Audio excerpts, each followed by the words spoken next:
The Mike Wagner Show is powered by Sonic Web Studios. Hi, this is Mia Mosinzia, also known as Mia No Time for Love. Check out my latest book, Missing, available in print and ebook formats on Amazon. It's now time for the Mike Wagner Show, powered by Sonic Web Studios. Visit online at sonicwebstudios.com for all your needs. The Mike Wagner Show can be heard on Spreaker, Spotify, iHeartradio, YouTube, iTunes, Anchor FM, Radio Public, and the MikeWagnerShow.com. Mike brings you great guests and interesting people from all across the globe. So sit back, relax, and enjoy another great episode of the Mike Wagner Show.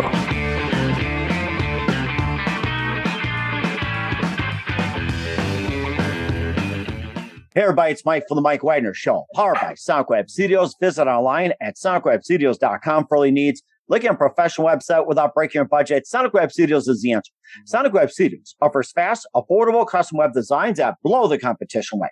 Call today, 1-800-303-3960. That's 1-800-303-3960. Or email to support@sonicwebstudios.com. Mention the Mike Wagner Show, get 20% off your first project. Sonic Web Studios, take your image to the next level. Also, time to give official shout out to our official sponsor of the Mike Wagner Show, international warring author Mia Mosinzia. If you love fast-paced mysteries, you'll love Missing by Mia Mosinzia, available on Amazon, paperback, and ebook. Missing is fast-paced and intriguing with an unforgettable twist. Takes place in 4 countries, 2 strangers, 1 target. Where truth is an illusion and those you love will be the first to go missing. It's available on Amazon in paperback and ebook. Missing by Mia Mosinzia has garnered great reviews and even loved and endorsed by Hollywood celebrities, including Joanna Cassidy, Forrest Riley, and many others. So grab your copy today for Girls Missing by Mia Mosinzia, available on Amazon.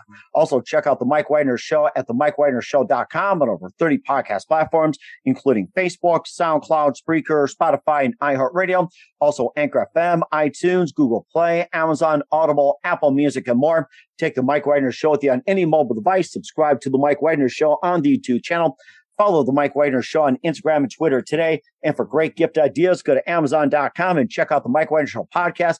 T-shirts, pop sockets, throw pillows, tote bags, makes great gifts for family, friends, and loved ones 24/7. And don't forget to check out the Mia Mosinzia store on Amazon for great books like Missing, Want Some Wrinkles. Also cool merchandise like T-shirts, pop sockets, hoodies, phone cases, and more. Amazon.com/Mia Mosinzia. Make sure you check it out today. Also support the Mike Wagner Show on Anchor FM, as well as PayPal and the MikeWagnerShow.com. And make sure you do so today. We're here with 3 terrific gentlemen, and one will be joining later on as well too. And of course we'll be going with the 3 as well too. And these guys are based out of Oregon, and they're brothers-turned-bandmates. We'll talk about that. They amassed over 15 million streams on Spotify, which led them to premiere some Billboard and Ones to Watch.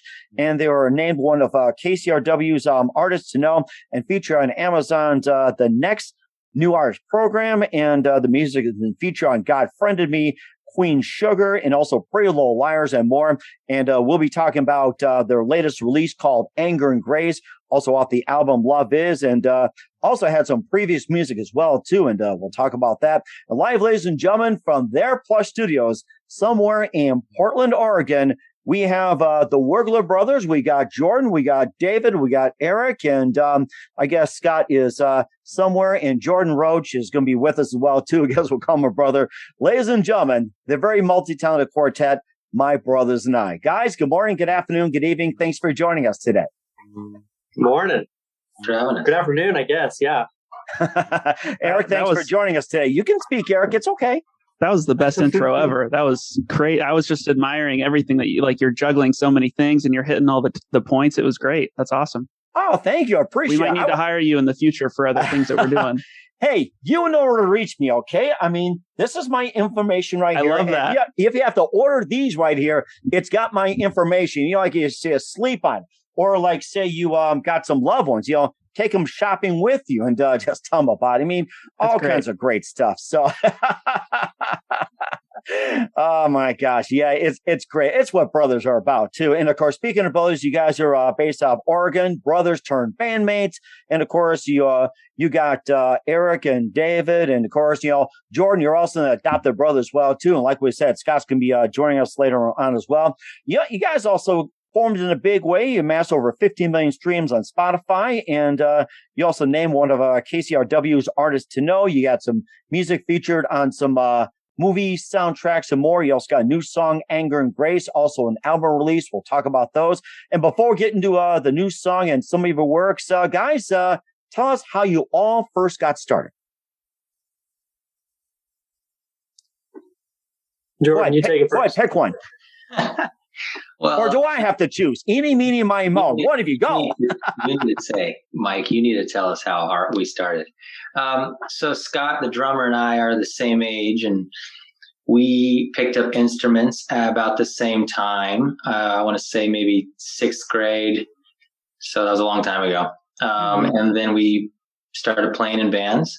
And then as the Scott's brothers got older, and we noticed they were better musicians and singers than us, we were like, hey, you should be in the band. And long story short, that's kind of how it happened.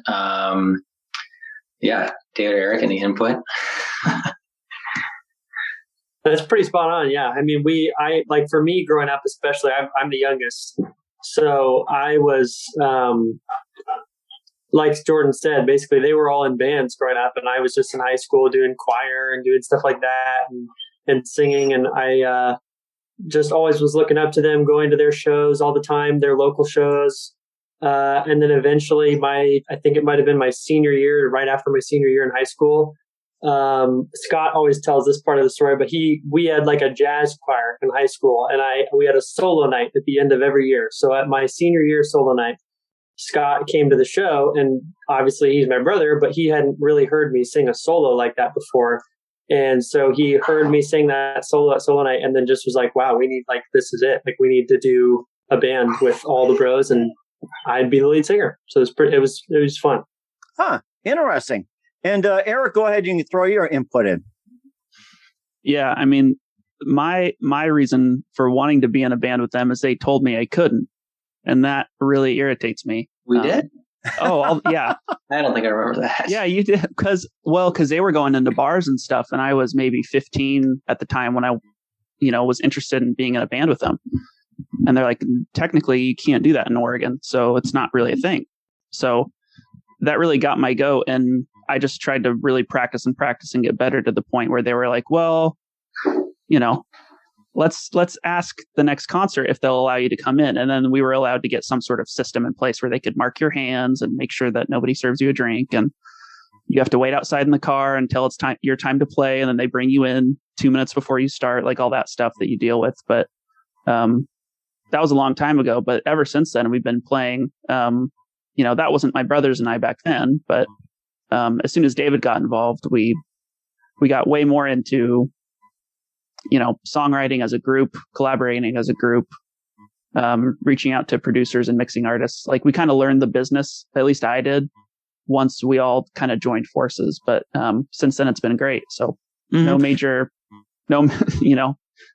drama, I guess. Everybody talks about family drama. There's obviously family drama in family, but with the band,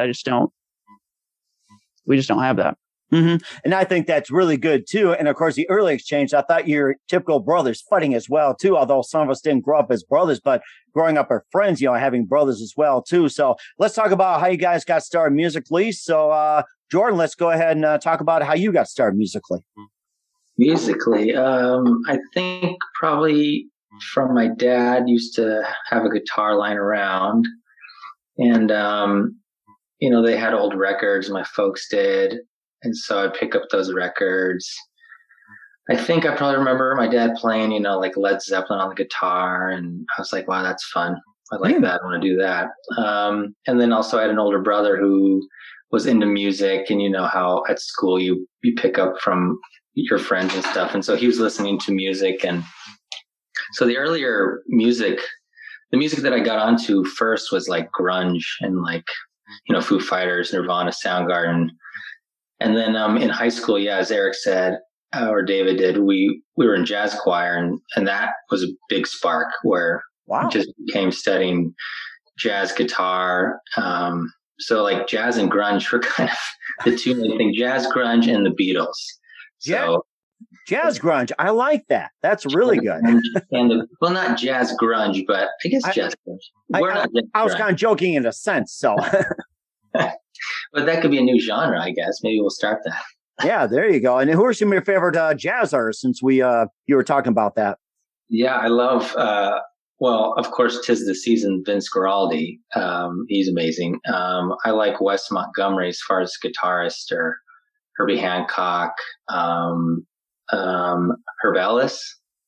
I'm trying to think of some other ones. Freddie Green, I think that's his name, but he's like one of my favorites. But he's just like a chunk, just on every quarter note, and just super simple stuff. Well, not simple, but the chordings is really fun. So actually I got into chords, and I think that's where I help out, or I like to fit in with this band, because all these guys are amazing. So it's kind of fun for me to do more interesting chords, and kind of still sit back in the background, but it's kind of fun to, like, instead of just doing a regular A, do a different inversion or some sort of fun thing that makes it interesting. Rather interesting. And who are some of our other favorite artists, singers, and songwriters and musicians growing up? Who are some of your other favorites? Is it still for me? I don't know. Let's just go to grunge. I guess I loved, we put on the spot. You're like, oh my gosh, who do I like? Well, I loved Chris Cornell, his voice. I mean, Chris Cornell and Pearl Jam. So Eddie Vedder. Trying to think who else. I mean, I loved classic rock, CCR, John Fogerty, the Beatles, like I said. I'm trying to just go through my catalog. This is hard. That's okay. I'm sure we'll pop up later as well, too. And then Eric, you're down here as well, too. And tell us how you first got started musically. Yeah. So I went to, I think it was like a Take Your Child to Work Day thing with my mom. And the guy was playing violin at the elementary school that she taught at. Huh. And I was really young, and I was like, man, I think he was doing a fiddle song. He was doing some sort of fiddle arrangement. So I begged around first grade to get a violin. My parents wrote it off as he's not really interested in it. So then around second grade, after a year of begging, they're like, oh, he means it. So my background's a little bit more of a traditional, you pick up an instrument at school, you learn how to read, you play Twinkle, Twinkle, Little Star for 2 years, and then you graduate, that type of a thing. So that got me into, especially around high school, anything that's Russian, I'm in love with from a classical perspective. And then Handel, obviously, just those types of things were where my start kind of got ignited, at least from like a music theory perspective. And then, like David was saying, we would go to the 12 singers doing jazz, each having their own microphone, and then you have a combo off to the side. And Scott and Jordan were in that combo, and we would go and see them growing up. And that's when I got interested in jazz. So then I got, I have a weird obsession with female singers. So for me, it was Ella Fitzgerald and, oh gosh, I just had her Christmas song playing. I'm going to look it up, even though it's a little annoying. Yeah, that's okay. Anyways, just like really low voicing women that just have a really raspy attitude, and they sound like they have been through things. Like, that was interesting to me. And if you know anything about Ella Fitzgerald's story, I think, there's a few videos out now, movies out now. She's just a really interesting, amazing person. The other thing too is by the time David and I graduated, all of us had the same exact jazz choir teacher. Oh my gosh. She had taught all of us just within, 4 or 5 years apart from each other. So she kind of was, maybe in a sense, the glue to our thinking of how music should be done, or how you should 8 years apart.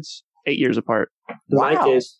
Yeah. So David's 8 years younger than Scott and Jordan. I'm 4 years younger than Scott and Jordan. So that's really interesting. And who are some of our other favorite artists, singers, and songwriters and musicians growing up? Right now I'm obsessed with Tom Misch. I listen to him every day. He's British, really amazing guitar, songwriter, producer. I'm all over the board. I'm really into Kanye right now. I am really into,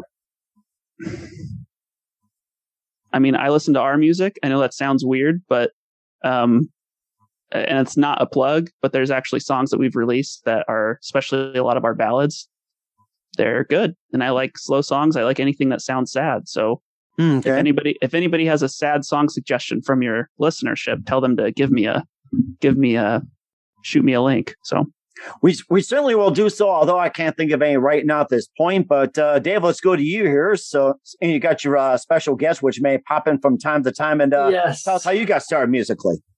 Yeah, I actually grew up wanting to play the drums because I was the youngest and Scott was the oldest, and he was playing drums. He's the drummer. So I just saw him and was like, I want to do that. So I started by just teaching myself to play the drums through watching Scott. Never had lessons or anything like that. And then eventually I just decided, or I think I just started singing a lot, just enjoyed singing, but I never really thought about being an actual singer, never did choir until middle school when Eric had a good experience at our middle school with the choir teacher there.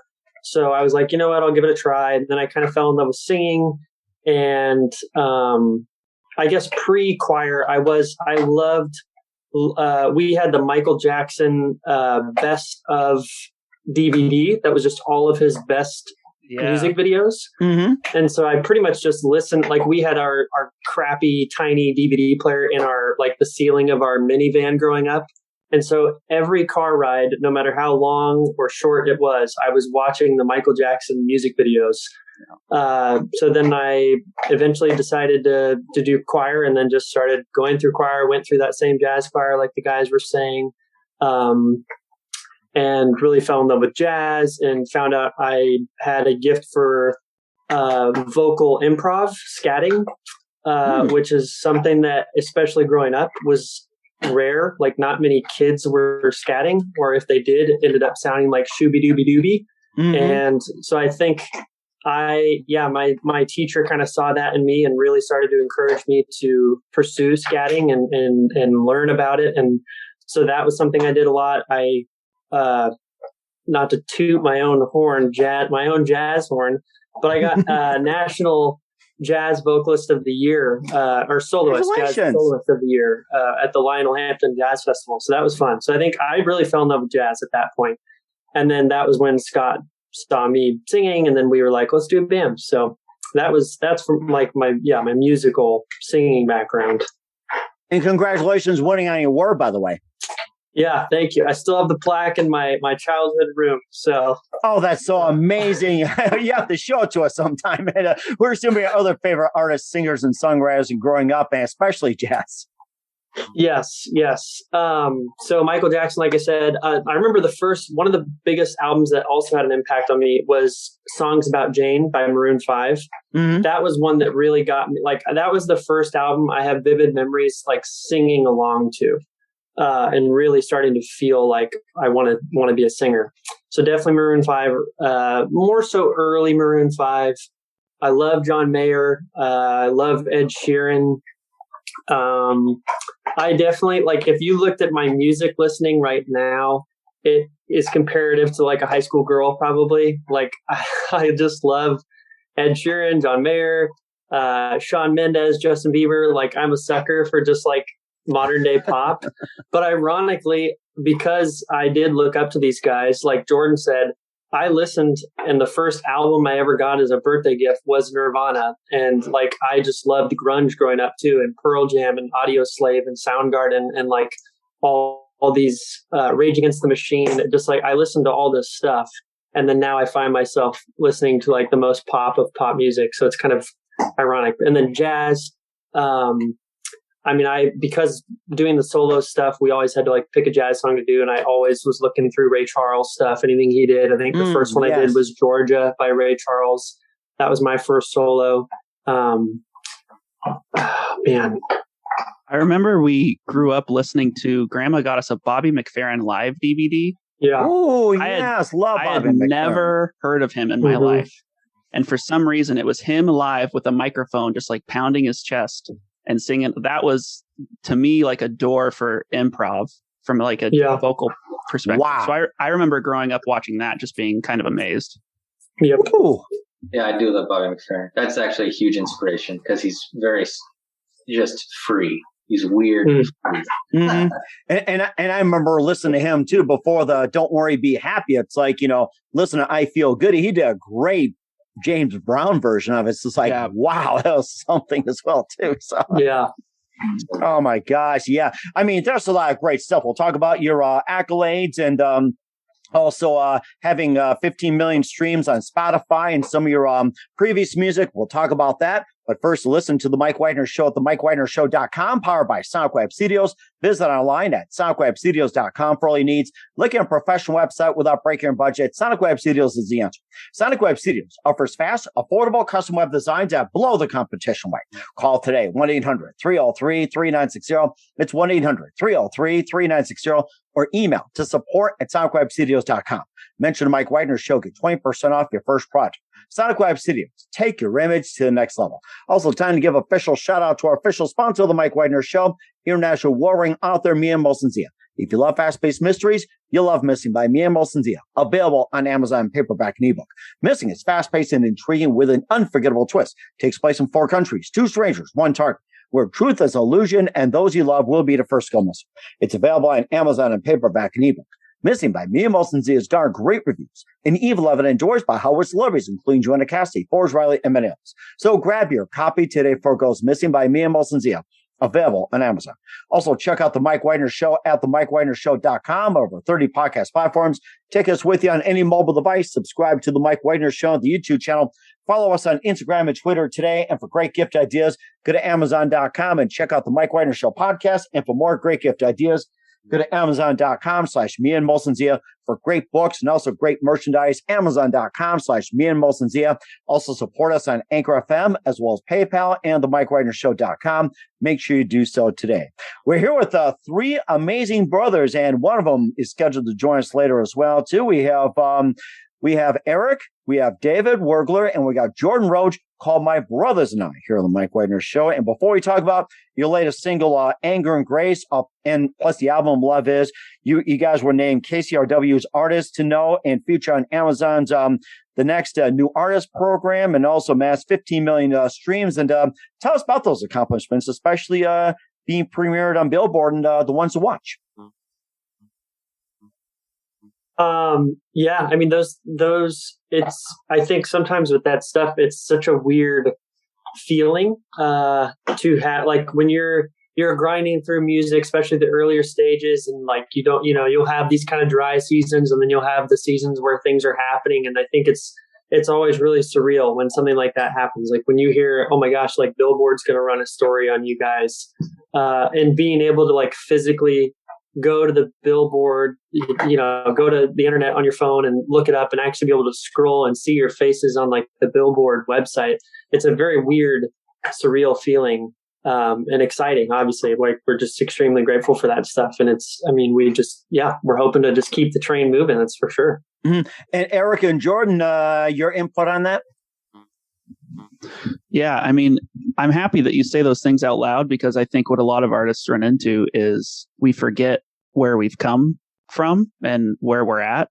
And we always just look to improve ourselves. And I think that can get depressing at times, if I'm completely honest. And you're just like, sweet. So how do we get 1 million more listeners? How do we get another award? Or how do we get on more Spotify playlists? Like, it sounds conceited to say it out loud, but that's ultimately the goal of artists, is to become more popular and just keep growing and improving your fan base, but then also entertaining as many people as you can, because we believe in these songs like with all our heart. And I don't say that to be like overly poetic, but it's true. We put a lot of time and energy, and we wouldn't put these out if we didn't think they were good. So to get those accolades, thanks for listing them, because I kind of forget. And so just thank you for saying that out loud. It's a good reminder for me, I think. Mm-hmm. And Jordan, your thoughts on that? Or give us your input? I think what Eric said is good. Yeah, I think it's, sometimes we get caught up just trying to do the next thing and forget that we have a lot of, we've had a lot of success, even though we want more.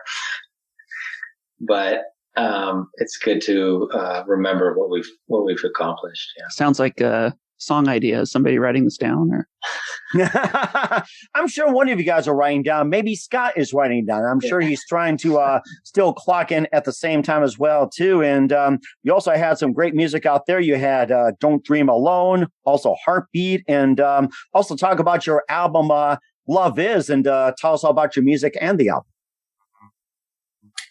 Yeah, with Love Is, we've kind of had this progression, I think, in our music from album one. It was definitely like, that's our first recording, at least for me, especially. These guys had recorded some albums with previous groups.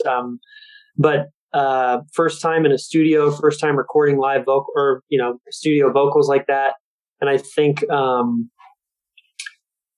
to see where we were with that first album and then try to figure out how to grow without losing who we are, because that's something that we've always taken pride in is the organic element. Like, we take pride in being able to perform live well.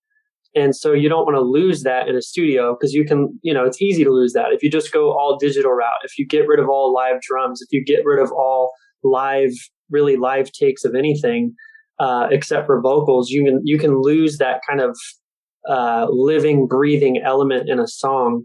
And so I think with Love Is, we felt like we found a good balance of like the digital electronic aspects that kind of clean the song up and make it nice and crisp, but also capturing that live performance element of it as well, where we still have some live drums, we still have some really epic like live electric guitars as well as acoustic guitars. So I think that's definitely what I would say. It's just whoa there. Feels like it's good. I think he agrees with you. Yeah, he's like, yes. But yeah, I think we just captured that, and we feel good about kind of the hybridization of those two elements into one with Love Is. Okay. All right. And Jordan, Eric, you can also chime in as well, too. Your thoughts? Feel free to jump in any time, guys, too. So, Eric, you got the mic. Yeah, we just like giving each other a chance to talk. It ends up with us fighting over it. Fighting? What fight? You guys get along great. Come on now. It's silent fighting. No, it's great. What David just said, I think that, this was one of the times we decided to track some of the songs with Jordan, Scott, and I all in the same room. Like, obviously, my bass amp and Jordan's amp were in different rooms, but it was interesting to go through that process of being there in the room with Scott as he's recording his drums, and we're all looking at each other as David's laying down a scratch track in the main booth. It was an interesting experience for me. It helped me get away from that the bedroom producing recording aspect, which can be fun, but just sometimes really isolating. So I think a lot of that energy, like David just talked about, I think we were able to get that from a lot of the songs were recorded and started with all of us in the room together. Interesting. And Jordan, your take on that? Oh, man, I think they both said it really well. I think this latest album, Love Is, and the single Anger and Grace is, we love all of our songs, but I think we keep honing in on what we really sound like. And so I think we're really happy with these latest releases. Yeah, we're still figuring it out, which is weird, but it's totally true. That's what's hard with some of that stuff too, is it's so easy. Like, we love so many different types of music that it's easy to hear the Justin Bieber song that I like so much and hear, like, when you hear a Justin Bieber song, like, it's a Justin Bieber song right away. Like, it is very tight, very crisp. Like, there is not a lot going on. It's very simple. There's maybe like 5 instruments throughout the whole song, and they still turn it into a hit.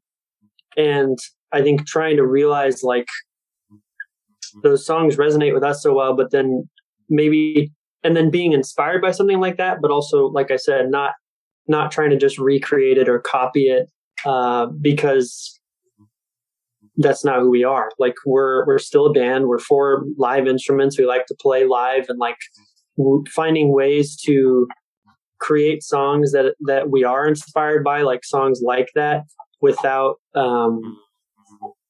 getting rid of Jordan or getting rid of Eric or getting rid of Scott's live drum set. Like, I think finding that balance can be really tough. But yeah, like Jordan said, I think with Love Is, and especially Anger and Grace, we definitely are really happy with how Anger and Grace turned out. It's an amazing message of a song lyrically. And then I think just all of that combined with the powerful choruses that are there, it definitely feels like it hits really good. Okay, we'll talk about Anger and Grace in just a minute. And there's one thing I forgot to mention, that some of your songs have also landed some top TV programs like godfriendedme, queensugar, Pretty Little Liars. And you also, towards the likes of, with others like St. Lucia, Mr. Wives, Alan Stone, Family of the Year, and tell us about those and the TV programs, especially how the music got in there. Yeah, I did not know that side of the music industry existed when I started being like, oh, I want to be in a band.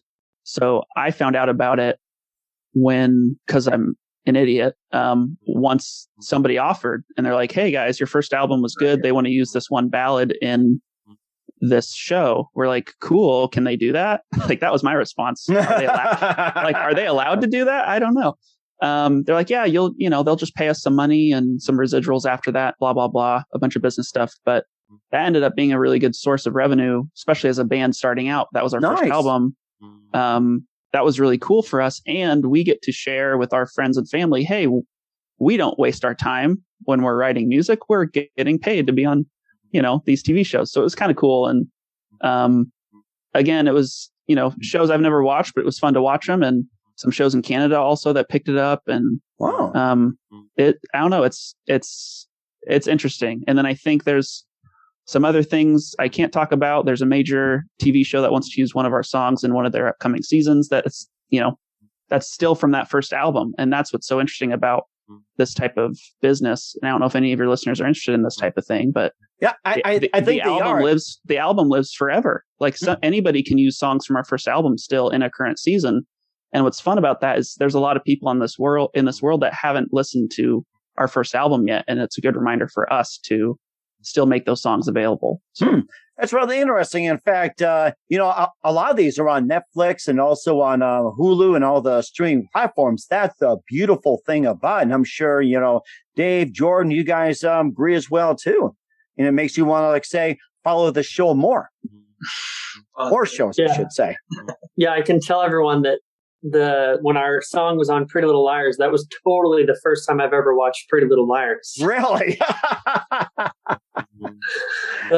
Yep. Oh my gosh. And then Jordan, how about you? It's fun to have the songs on shows. It seems crazy when, out of millions and millions of songs and the music license person narrows it down, and then to write a song that connects with a show, it just seems like winning the lottery to really get those. So all the placements have been really cool. And we've seen a ton of fans from that. Wow. It's fun to see fans connect to the music through a show that they love, and then they find out about us through that. So sync licensing is we really liked. It's been a big part. That's really interesting. And were you going to say something else, guys? Just to piggyback on that, some of the coolest experiences I think we've seen with fan interaction is when a song has been on a show, we'll have these influxes on specifically YouTube because of the commenting feature.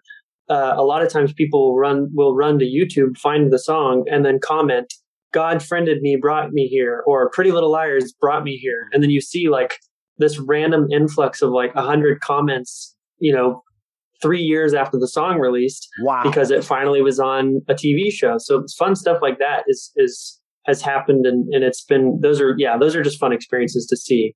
Mm-hmm. And it does sound like fun. We'll talk about your latest release, Anger and Grace, in just 1 minute. You listen to The Mike Wagner Show at themikewagnershow.com, powered by Sonic Web Studios. Visit online at sonicwebstudios.com for all your needs. Also brought to you by our official sponsor, The Mike Wagner Show, international warring author Mia Molson's Dia Missing, available on Amazon and paperback and ebook.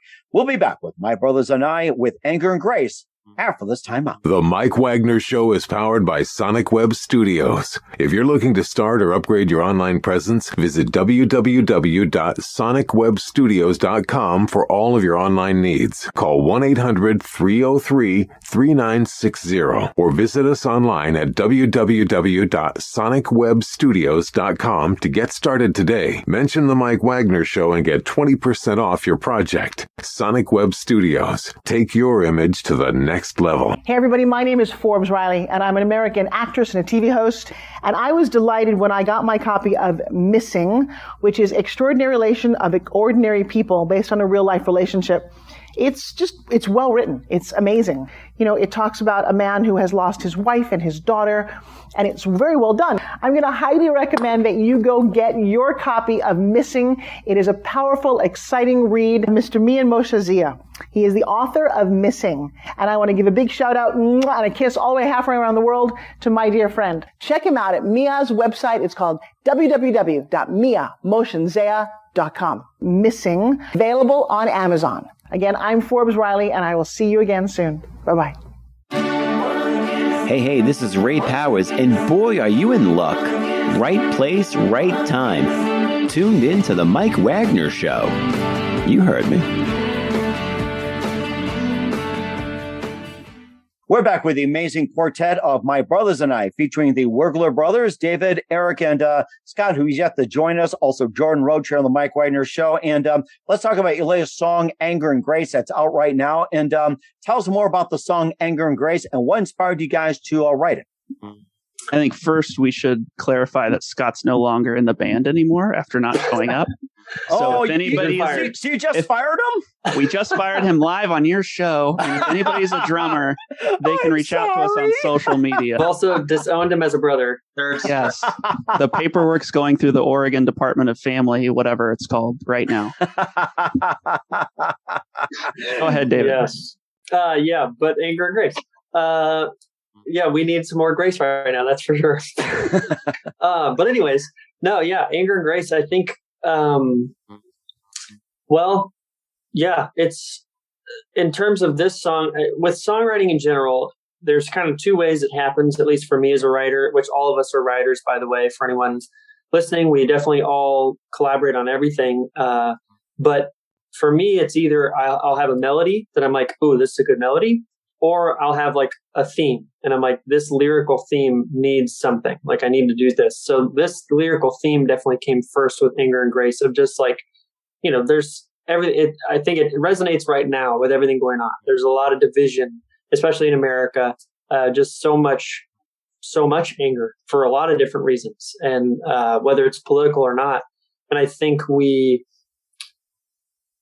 this song just feels like it speaks to a time that we're in right now. Like it's easy to get angry. It's easy to think that kind of everything's just stoking fires and putting wedges between us all.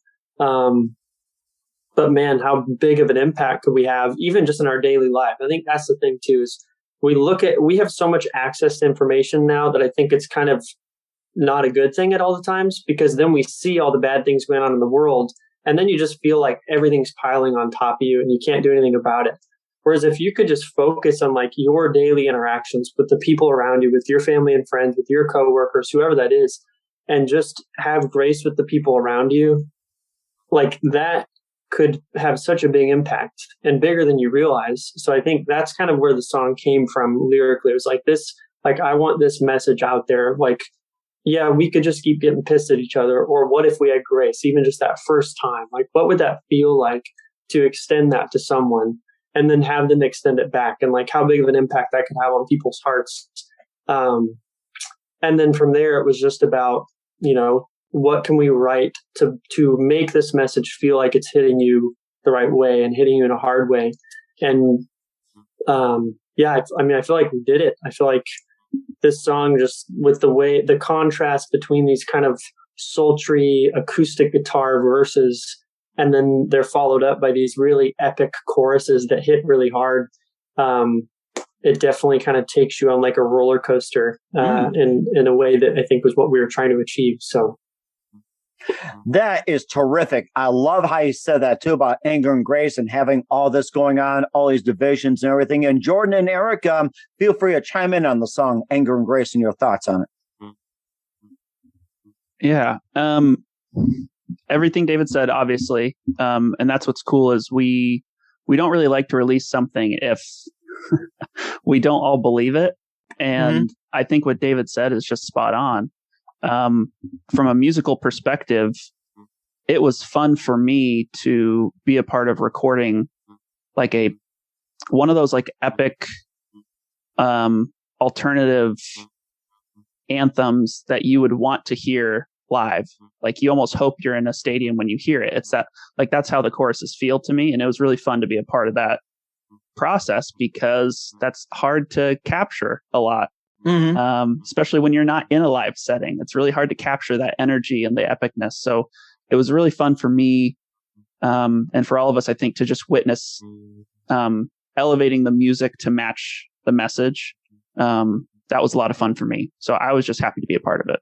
It sounded like a lot of fun for you. And Jordan, your thoughts on it. Go ahead and chime in. Yeah, the fun song to play and record. I think David,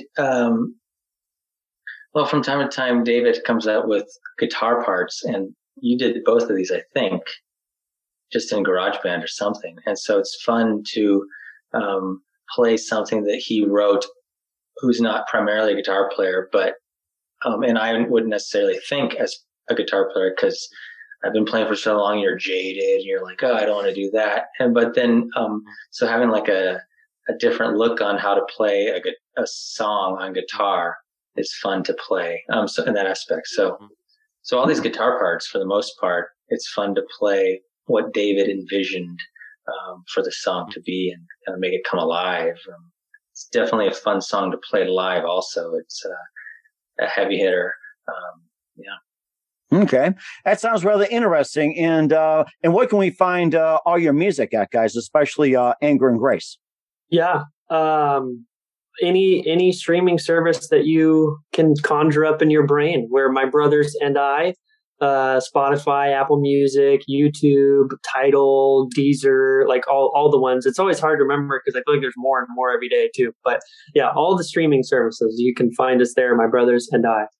We will certainly check those out. And we're with the Wurgler brothers, Eric and David, and I'm sure Scott's still trying to check in here and everything. Are you guys fighting over this? We'll have to resolve this later and join on the Mike Wagner Show.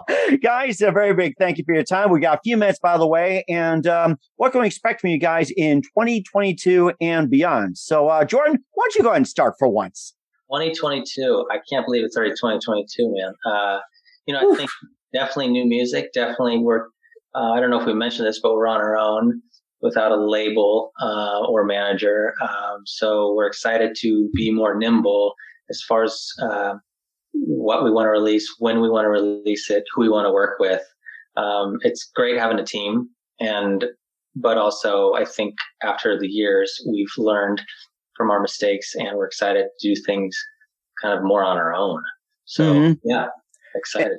That sounds great. And also, who do you consider biggest influences in your career? And it's not just music, but in general. Oh, man.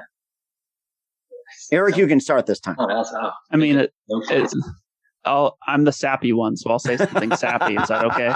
It's a middle child thing, I think.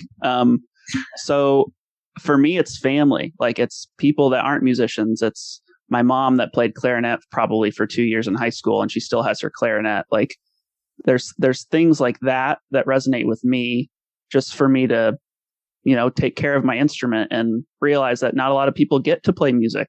Not a lot of people get the opportunity to go to school and learn music. So the opportunity that we have is inspiring to me, and being around the guys is inspiring to me, because not a lot of people can find 3 other guys in a band that they like to be with. That's not an easy thing to do. So just the position I'm in, I'm blessed to be in it. And the people that inspire me the most are my parents, my grandparents, my brothers, Jordan. Yeah. That's amazing. And also, Dave, who do you consider biggest influence in your career, and especially in general? Yeah. Man, I would say, especially, I think it might sound like I'm piggybacking on the sappy nature of Eric's, but being the youngest, because I was watching these guys for the majority of my middle school and high school life, play instruments and do that stuff, and be in a band and perform live shows. Like, one of my favorite things to do as a kid was go to their live shows, just at wherever they were playing. And man, I'm going to get choked up. I've never even said this before, but genuinely, I felt great pride, them being my older brothers. Sorry. Don't worry about it. It's okay. No. It's okay. We're allowed to cry because Scott's not here. Yeah. When Scott's here, he cracks the whip. No crying, David. But it was just like, it had a big impact on me. Seeing them pursue music and to then be a part of it, and now all of us pursue it together. It's really special. Wow, that is very special. You put it very well, David. And Jordan, how about you? Who do you consider biggest influence in your career, especially in general? That's just in general. I think. Well, I was trying when these guys had such a specific on family. I totally agree with that. But then I guess I'm relating also to just a musician.